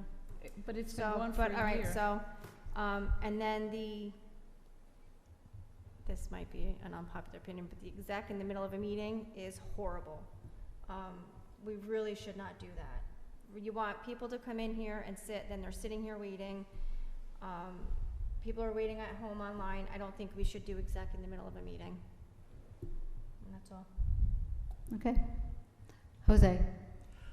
I attended the Parks Department end of summer camp picnic. It was really well attended. You were there too, so Yeah, it it was was. great. Jeff was there as well. It was well attended. It was nice to be there. Had a chance to talk to Mike, and he has a bunch of great ideas that he floated and working on, which is nice to hear. The other thing is, Brenda, that committee you were talking about, is that for the Main Street grant, is that the past? That was the community council. Right, is that something you want to do now, or is something? Well, now the village can do it. Okay. We did it because the village couldn't when we did it, so, but, when I approached the manager and the mayor, because I still get the paperwork that Right. comes in, the notices, and, they weren't too excited about putting a committee together. Yeah, there was a lot of facades that were fixed up. It was really a good program. It was well done, Brenda. You did, with a couple volunteers, you did most of all that work. So is there something we do? We could look into it and see if Because we I'd want to be move willing forward to be part of that. on a committee. As Yeah. would I. Yeah. You need a committee that's willing to work, Right, I'm willing to do that. and, right now, the community. Can you come up to the mic so that the people in TV land can hear? Okay, the community council doesn't have enough people right now Right. to do it on their own, but, the village can put together a committee. Okay. And if they were interested, I would join the committee, but you need a good, solid committee to do it. And Jose could join community council, and then we could really work on it, right, Jose? I could, yeah, Mhm. why not? Since you like to, volunteer people.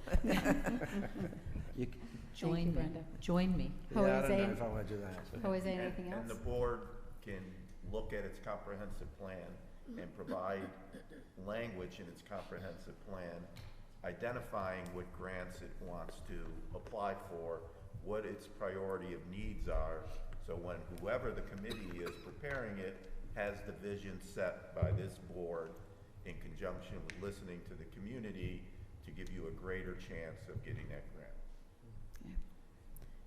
Jose, anything else? Nope, thank you. Cheryl?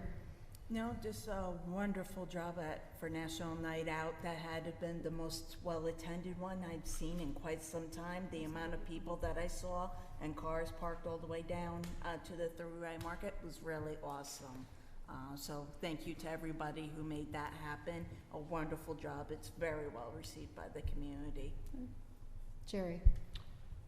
Yes, I'd like to also give a shout out to the police department for the night out. And I think it demonstrates that the police department is moving along and coming along very well right now. I also want to give a shout out to Parks and Recs. That picnic was great. I had estimated, kidding around, 499 people. Mike called me up later on and said it was 479. So I missed it by 20. Good. Lynn? Yeah, I've heard from numerous people in the community how well received summer camp was this summer. They said it was the best one their kids have ever attended, and they can't wait to come back next year, and they hope the price stays exactly the same. So there was that. I'm sorry I missed the picnic. I was, what was I doing that day? Reunion. Oh, yeah, my husband's 50th class reunion. That was fun, too.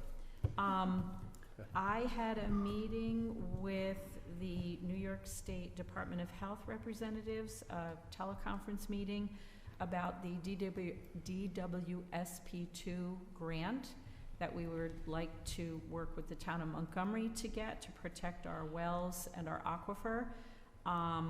We're in the preliminary stages. The meeting went really well. The new applications for the grant will be open in 2027, and hopefully we are going to be positioned to get our application in immediately, and the state indicated that we have a very good chance of getting an award, and that would pay for some of the technical assistance with the mapping that we need to get done. So that was good news. And that's all I have. Okay. Jared? Well, I also wanted to say thank you to the police department for National Night Out. It was great. I had a good time with my family. And it was nice to see everybody out there with smiles. It was a really good community program. Great. Anything else? Okay. Me too. I'll ditto National Night Out. Thank you, Chief. It was very well attended, and you did the officers did a great job as well. Whoever helped you plan it, whatever was done was awesome. Okay. I heard from some people that had been to multiple National Nights Out and said that nothing looked like Walden's. It was great. So thank you. The picnic was great. What I found was so interesting is that the kids they weren't just lined up to eat. They were playing volleyball still. Their parents were they brought their lawn chairs and hung out with each other, talking with each other. So it was really, usually they go to eat and they get up and leave, right? But this was really, people were just interacting with each other. It was just really it was a beautiful evening as well. So kudos to the police, to the Parks Department as well. It was a great season for you. Thank you very much for the work that you do, and all the people who spend hours, and the kids and lifeguards and everybody. So we appreciate all of that. And yes, the parents do say, wow, it is such a reasonable amount to come here. So just looking at that. Also, we talked about Mr. Ortiz. The firehouse has September 11th at the firehouse at 6 p.m. It's the 25th year, so anyone who would like to go, the firehouse is putting that on. They do a beautiful ceremony. It's so well worth attending. It's just very emotional. It's a beautiful event. DMV is here on the 19th. Supposedly, I don't know if you've heard that. And Ani said it, is DMV still coming on the 19th? Do you know?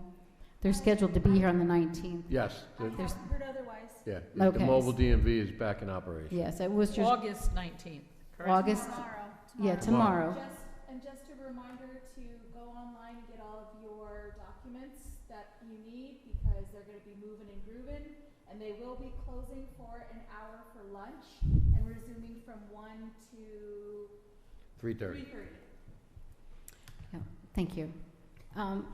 There was a comment made online, of course, but it was talking about the Village of Walden needs to do more for the youth and people in the village and programs. But I went on the website today, and we have soccer, we have football, we have tennis, we have, it's just amazing. We have a chess club through the library, there's mahjong, there's knitting club, there's cooking events, there's book clubs.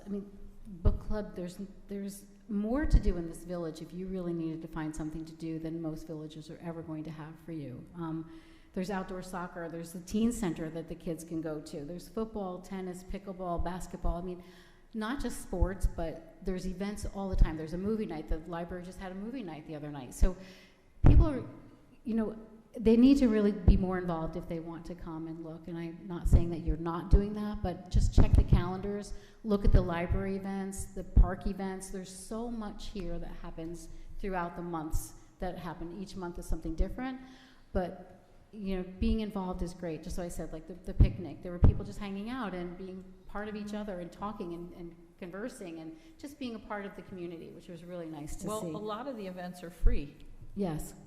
a huge majority of the events are free for families to attend. Right. Music in the Grove has been awesome. It's Wednesday nights at 6:30 every Wednesday night at Worcester's Grove. It's an awesome. You have a food truck and there's free water. Whoever wants water, but bring your chair and hang out with everybody.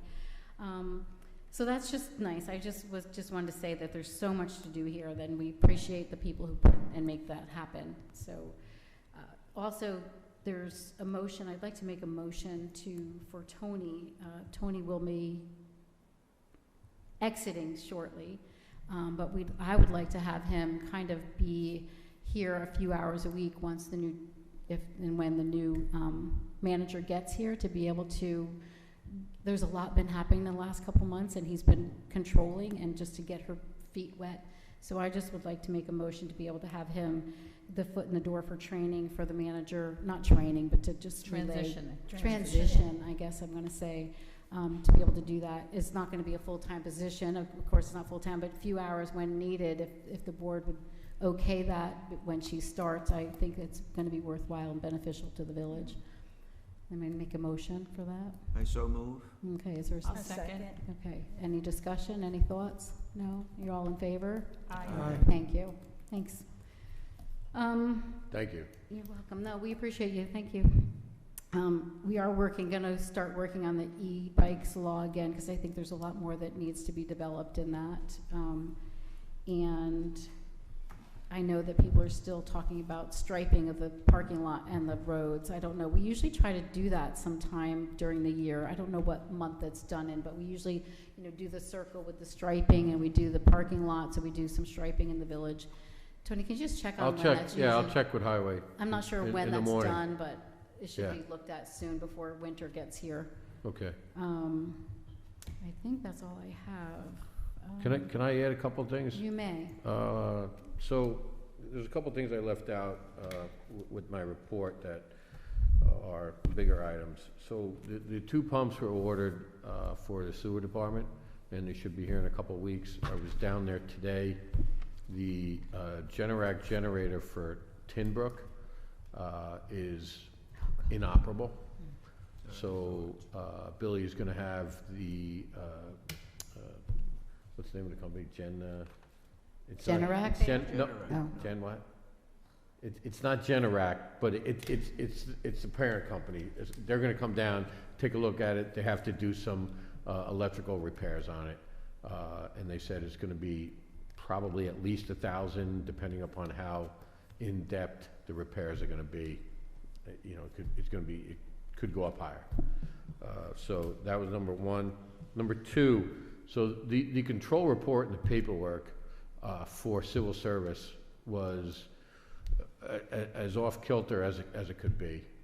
I met with civil service multiple times, and I just want to give kudos to Anisetta, because she has stepped up and she has really handled and sent the proper paperwork in with respect to resignation letters, the MDS forms, and everything. So the civil service is extremely happy at what's happening, and we're not the only municipality where there have been shortcomings with civil service paperwork, but we're getting up to snuff, and things are looking up there, and they do a great job up there as well. So we're moving along with that. I'm working with the building inspector on a new fee schedule, trying to revamp that. The fees are, the person that comes in and builds a $400,000 house is paying the exact same as someone that comes in and applies for a permit for a deck. That shouldn't be. Kathy's got a handle on it, and she's going to have it for our September 1st meeting. She'll have that fee schedule. Fran, Maria, and Katie, Fran has gotten support from them, from Maria and Katie, with respect to the accounts for water and sewer. There's been a lot of data entry errors that are affecting the meter readings. They were done previous to, obviously, Fran getting there. I'm not blaming anybody, it's just they're being corrected. There's been flat rates that have been extremely low, and many of them have been undercharged. There's a few that it looks like they were overcharged. And Fran had said, given the number of accounts that require review, it's gonna be an ongoing project as we move into the next cycle. I'll give you an example of an account. There was a commercial account that's been billed since 2021, a flat rate of $20 per billing cycle. Wow. They updated the meter, and there's gonna be an approximate revenue of $4,000 to $5,000 that we think we're gonna see when we go back over those estimated readings. So she's got a lot of properties that have been underestimated, and she's really working diligently to, you know, you're going account by account to try to correct all these shortcomings. Will And we be sending out a letter to residents so they realize there may be an adjustment to their bill, that all of a sudden they're gonna start seeing a difference? well, once the new bills go out, there will be a letter attached to that, yeah. And listen, my thought is, there's a lot of hesitation, because she's been working with Rich and Kevin in the water department, and now Devin, who's the new laborer there. There's a lot of hesitation by residents to have them come in to change their meters. My thought is, increase the flat rate to $175 if your meter's not changed, and watch how quick people let you in to say, I'll let you change my meter now. Because now you're gonna get charged $175 or $200, whatever the board determines is good, and the meters will get changed, and you'll start seeing the proper amount of billings come up from the 48% that it's happened last year. Should we put that on the agenda for the next meeting? Yeah, To yeah, that's fine. adjust that fee? Yeah, just that fee. So how many meters have not been changed? I was just gonna What's- There's approximately 200 to 300, I think was the last number I had heard, that were either not changed or weren't being read correctly, and part of that, I think, was due to the Verizon issue, Thank you. so. So that's all I have, sorry. With the civil service, were the titles correct and things correct, or were we still working So- on those titles? Yeah, we're still working on those titles. What the corrections made were, there were still people listed that had resigned, employees that had resigned, I don't know, it was like a year and a half going back as much, right? One was 4 years. One was 4 years, and they were still listed on the control report. So we're getting it down to where it's who's working here now. So that opens up spaces, right? So we will always have that list, and it'll just say vacant on it, correct? Yeah, it'll Is that open what up happens, spaces, or do they take but, those spaces away from us? well, no, you can also add spaces going forward. You're not locked into what you have on your control sheet. You're locked in for the moment, but if you come up with a new title, or you come up with another position with the same title, and there's none that exist, you just have to go through the process to have it added to the control sheet. All right. Anyone else have anything before we go? Executive session? The Music in the Grove musical guest tomorrow is going to be Ready Your Yacht. Yes. And I just want to do another call for the raffle for the Harvest Fest, as well as the 2026 Farm Crawl. So get out there and support your community, people. Very good. Going to executive session for possible litigation. Pending or threatened litigation. Sorry? Pending or threatened. Pending or threatening litigation. A confidential report, how's that done? Yeah, I don't know what that, Okay. personnel. Okay, under personnel, I guess it would be under personnel, yes, it would be under personnel. And, that would be it for me. A particular person for history of a particular person. Yeah, I don't know what it Okay, is, so. you got it, perfect, we got it. All in favor? Aye. No, We didn't make a motion. I'll make a motion. Lynn? I'll second. Cheryl, all in favor? Aye. Aye. Thank you all, have a good night. Thank you all for coming tonight. Yep, I got you covered. Upset me, thinking, the horse wants to get off on the side. She's always putting What time is it? 8? Oh, it's only 9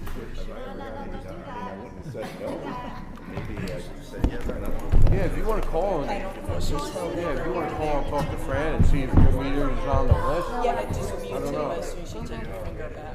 Put an addition on his desk, I guess, huh?